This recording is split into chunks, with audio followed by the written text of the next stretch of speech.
Обязательная дезинфекция, въезд только для ветеринарных служб. Это село Танайка. Именно здесь на прошлой неделе были найдены мертвые кабаны. Пробы подтвердили, это чума. Там, где обнаружили кабанов, там на месте произведено сжигание этих трупов. И было отчуждено свинопоголовье и свиноводческая продукция у населения. На следующий день были выплачены компенсации в размере живой вес 105 рублей за килограмм, мясо на разруб, которое также было изъято и прекращено в дальнейшей реализации, 180 рублей за килограмм. Имеется ли у вас свинопоголовье или был бы ли произведен убой животноводства? Нет, у нас не было уже.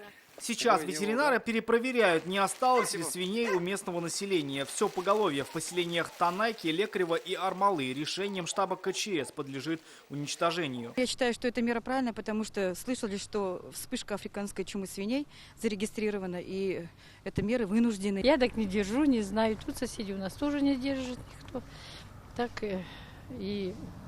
наверное, вынуждена, наверное, так надо. Продолжается поиск и диких кабанов. Те 22 хищных животных, зараженных чумой, не единственные, кто обитал на территории района. По подсчетам их остается около 70. Поиск ведется как с земли, так и с воздуха. Днем отслеживают с квадрокоптеров, ночью ищут с тепловизором. Проводятся мероприятия по отлову диких кабанов и по отстрелу на основании всей разрешительной документации и лицензий. А у села Танайка продолжают работать пропускной режим. Дороги остаются перекрытыми на 5 километрах от обнаруженного очага.